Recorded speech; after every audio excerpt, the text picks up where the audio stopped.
Hello viewers, welcome back to our channel.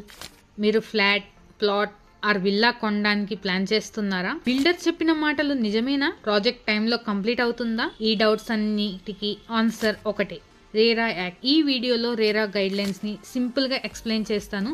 ఈ video skip చేయకుండా end వరకు చూడండి. రేరా అంటే ఏంటి?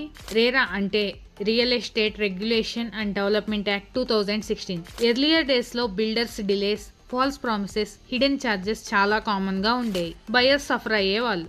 అందుకే గవర్నమెంట్ రేరా యాక్ట్ ని ఇంట్రడ్యూస్ చేసింది, to protect buyers and bring transparency. Point 2, project registration mandatory. RERA rules ప్రకారం 500 స్క్వేర్ మీటర్స్ పైన ల్యాండ్ ఉన్న ప్రాజెక్ట్స్, 8 అపార్ట్మెంట్స్ కన్నా ఎక్కువ ఉన్న projects RERA registration compulsory. RERA register కాకుండా ప్రాజెక్ట్ ని అడ్వర్టైజ్ చేయటం, బుకింగ్స్ తీసుకోవటం illegal. Point 3, advertisement rules. Builder ads లో ఫాల్స్ ప్రామిసెస్ చేయకూడదు. Swimming pool, club house, immunities అన్ని అప్రూవల్స్ ఉంటే మాత్రమే యాడ్ లో చెప్పాలి. యాడ్ లో చెప్పిన డీటెయిల్స్ అన్ని రేరా పోర్టల్లో మ్యాచ్ అవ్వాలి. మిస్ మ్యాచ్ ఉంటే బయ్యర్ కంప్లైంట్ ఫైల్ చేయొచ్చు. Point 4, advance payment rule. Agreement for sale sign చేయకుండా బిల్డర్ మ్యాక్సిమం 10% అడ్వాన్స్ మాత్రమే తీసుకోవాలి. బిఫోర్ డేస్ లో 30 to 40% అడ్వాన్స్ అడిగేవారు. ఇప్పుడు రేరా వల్ల buyer safe.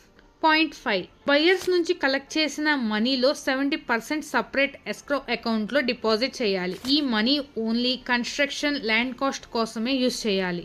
Point 6, project delay, buyers rights. Builder promised date లో ప్రాజెక్ట్ కంప్లీట్ చేయకపోతే బయర్స్ కి full amount refund with interest తో రిఫండ్ చేయాలి, ఆర్ అదర్వైజ్ టిల్ పొజిషన్ వరకు ఇంట్రెస్ట్ అన్న పే చేయాల్సి ఉంటుంది. ఈ రూల్ బిల్డర్స్ ని టైంలో డెలివరీ చేయడానికి ఫోర్స్ చేస్తుంది. Point 7, carpet area rule. RERA ప్రకారం sale only carpet area basics మీదనే ఉండాలి. కార్పెట్ ఏరియా అంటే మీ హౌస్ లో actual usable space. No super built up confusion, no common area charges, cheating. Point 8, defect liability. Possession తర్వాత 5 years లోపల structural defects, leakages, quality issues వస్తే builder free of cost repair చేయాలి within 30 days. Repair చేయకపోతే buyer compensation claim చేయొచ్చు. Point 9, complaint and legal support. Builders rules follow కాకపోతే buyer direct గా state RERA అథారిటీకి complaint చేయొచ్చు. RERA case fast track లో resolve చేస్తారు.